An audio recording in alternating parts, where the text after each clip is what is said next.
Hi, this is John Lovett at The Missing Reel. This week we're going to talk about Clifford Simak. He was born on August 3rd, 1904 and passed away on April 25th, 1988.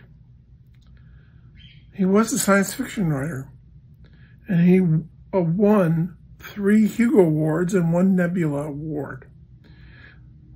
The Science Fiction Writers of America, or SFWA, made him its 3rd Grand Master, and the Horror Writers Association made him one of the 3 inaugural winners of the Bram Stoker Award for Lifetime Achievement. He was associated with the pastoral science fiction subgenre. We'll talk a little bit about that. Simak was born in Millville, Wisconsin in 1904. The son of John Lewis and Margaret Wiseman Simak, he attended the University of Wisconsin at Madison and then taught in public schools until 1929. He later worked at various newspapers. He began in a lifetime association with the Minneapolis Star and Tribune in Minneapolis, Minnesota, in 1939, which continued until his retirement in 1976. He became Minneapolis Star's news editor in 1949 and coordinator of the Minneapolis Tribune's Science Reading Series in 1961. He married Agnes Kuchenberg on the 13th of April, 1929, and they had 2 children, Richard, or Dick, Scott Simak, born in 1947, passed away in 2012, and his daughter, Shelley Ellen. In his novel, Time and Again, he wrote, "I've been happily married to the same woman for 33 years and have 2 children.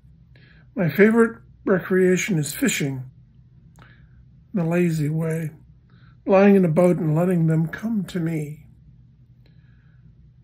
Hobbies were chess, stamp collecting, and growing roses." He dedicated the book to his wife, Kay, without whom I'd never written a line. He was well liked by many of his science fiction friends, especially Isaac Asimov. He passed away in Minneapolis on April 25th, 1988. The first installment of Simak's Time Query was the cover story. The first installation of Simak's Time Query was the cover story in the debut issue of Galaxy Science Fiction in 1950. Simak's novelette Installment Plan was the cover story in the February 1959 issue of Galaxy Science Fiction. Simak became interested in science fiction after reading the works of H.G. Wells as a child.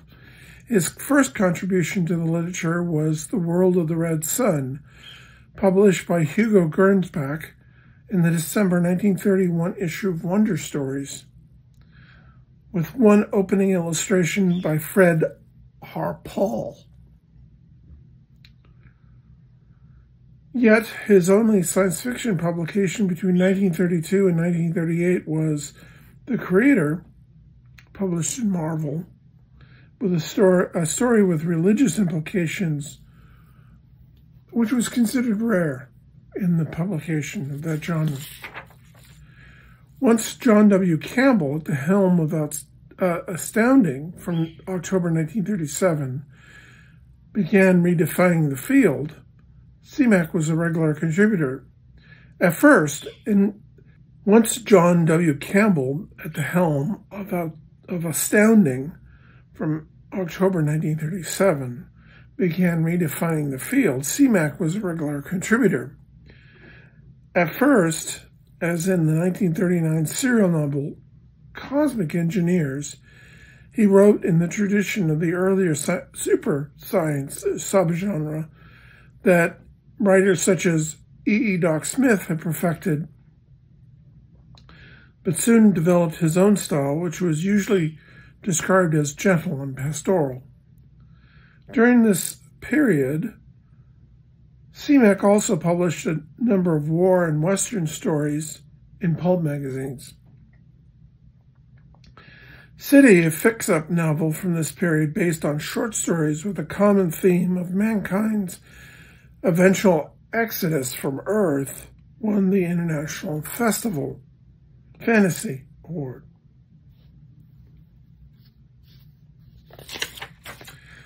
Simak continued to produce award-nominated novels throughout the 1950s and 60s.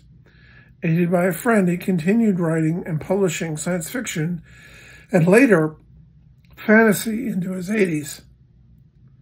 He believed that science fiction, not rooted in scientific fact, was responsible for the failure of the genre to be taken seriously, and stated his aim was to make the genre a part of what he called realistic fiction.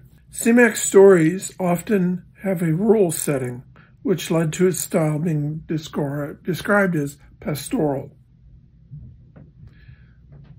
Crusty, individualistic backwoodsman characters often appear. For example, Hiram Tane, the protagonist of The Big Front Yard, and Hiram's dog, Towser, sometimes Bowser, was common to many of Simak's works. The rural setting is not always idyllic. For example, in Ring Around the Sun, it is largely dominated by intolerance and isolationism. Many of his aliens have a dry, otherworldly sense of humor, and others are unintentionally amusing in their speech, behavior, or appearance. His robots are full of personality, as are his dogs. By contrast, his heroes are ciphers. His protagonists are often boring men, never described and never reappearing. One of Simak's editors objected to his stories because his heroes were losers.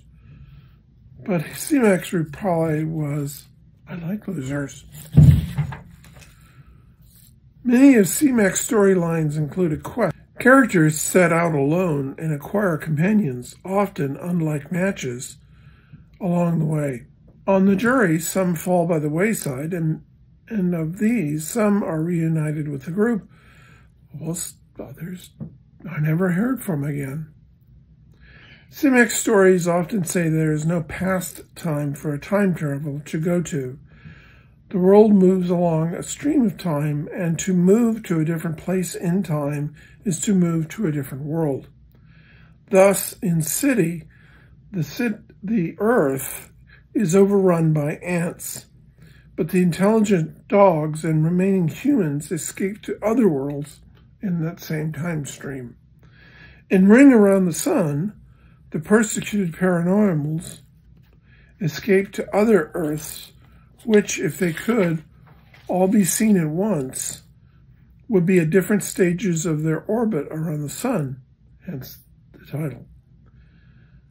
In Time is the simplest thing. A paranormal escapes a mob by moving back in time, only find that the past is a place where there are no living beings and inanimate objects are barely substantial. Time travel also plays an important role in Time and Again. A long-lost space traveler returns with a message which is science fiction slanted yet religious in tone. Having crashed on a planet, he is then nurtured by ethereal duplicates that seem to accompany every sentient being throughout life. His befuddled observations are seized upon by religious factions, and the schism that threatens to erupt into war on Earth. Intelligence, loyalty, and friendship, the existence of God and souls, the unexpected benefits and harm of invention, tools as extensions of humanity, and more questions are often explored by Simak's robots, whom he uses as surrogate humans. They begin as likable mechanical persons, but change in surprising ways. Having achieved intelligence, robots move on to common themes such as, why are we here? And do robots have souls? Examples are the faithful butler Jenkins in City, the religious robot Ezekiel in Choice of Gods, the frontier robots in Special Deliverance and Heritage of Stars, and the monk-like robots in A Perfect Pope Who Seek Heaven. In All the Traps of Earth, a 600-year-old robot, a family retainer who earned the name Richard Daniel, is considered chattel, to be reprogrammed and lose all of his memories. The robot runs away, hitches onto a spaceship, and passes through hyperspace. Daniel gains the ability to see and fix problems in anything: a ship, a robot, a human, telekinetically, but is still drifting and hunted as chattel. He stumbles on a frontier planet and finds a purpose, helping the pioneers as a doctor, a servant, a colonist, and a friend. And here Daniel achieves an epiphany. Human beings are more clever than they know. Human-created robots, set loose, can become agents with para-human abilities that benefit humanity. Thus do robots and humankind escape all the traps of Earth. The religious theme is often present in Simak's works, but the protagonists who have searched for God in the traditional sense tend to find something more abstract and inhuman. Ezekiel in A Choice of Gods cannot accept this.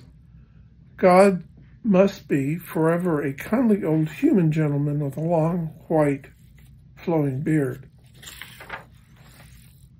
Simak's short stories and longer novellas range from the contemplative and fairly idyllic to pure terror, although the punchline is often characteristically understood as in Goodnight, Mr. James and Skirmish. There is also a group of humans with humorous stories, including The Big Front Yard. Waystation is, in the midst of all the science fiction paraphernalia, a psychological study of a lonely man who has to make peace with his past and finally manages to do so, but not without personal loss. The contemplative nature of the Simak character is a recurring trait of the author's style. Other traditional science fiction themes in Simak's work include the importance of knowledge and compassion, such as Immigrant and Kindergarten. Identity play, as in Goodnight, Mr. James, which was filmed as In the Outer Limits as The Duplicate Man in 1964. Fictions come to life in Shadow Show and elsewhere, such as the novel Out of Their Minds. There is a revolt of the machines in Skirmish and a meeting with an alien world in Beachhead, also known as You'll Never Go Home Again. Simak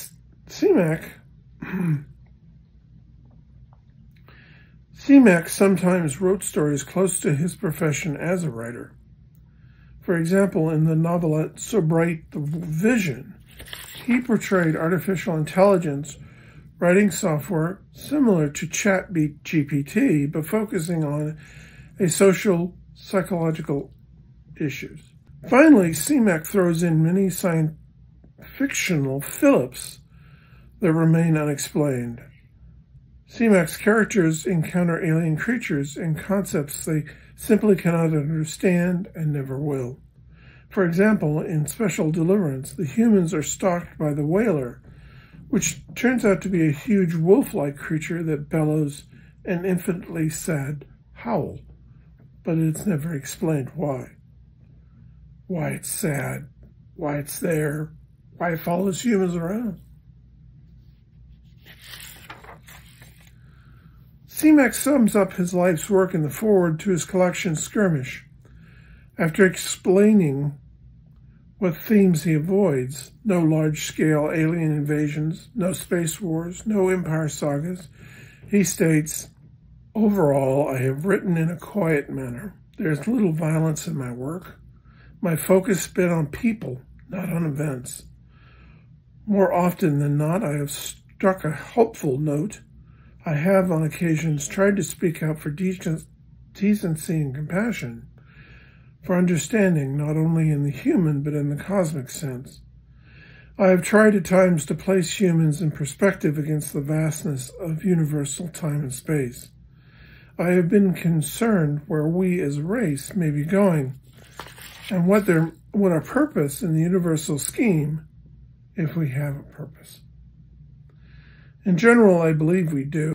From 1950 to 1986, Clifford Simak wrote more than 30 novels and 4 nonfiction works, with Waystation winning the 1964 Hugo Award. More than 100 of his short stories were published from 1931 to 1981 in science fiction, western, and war genres, with The Big Front Yard winning the 1959 Hugo Award for Best Novelette, and Grotto of the Dancing Deer winning the Hugo and Nebula Awards for Best Short Story in 1981. One more short story, I Have No Head and My Eyes Were Floating Way Up in the Air, had been written in 1973 for publication in Harlan Ellison's recently published anthology, The Last Dangerous Visions, and was first published posthumously in One more short story, I Have No Head and My Eyes Were Floating Way Up in the Air, had been written in 1973 for publication in Harlan Ellison's recently published anthology, The Last Dangerous Visions, and was first published posthumously in 2015. One of his short stories, Goodnight, Mr. James, was adapted as The Duplicate Man on The Outer Limits in 1964. Simak notes, this is a vicious story, so vicious that the only one of my stories adapted for television.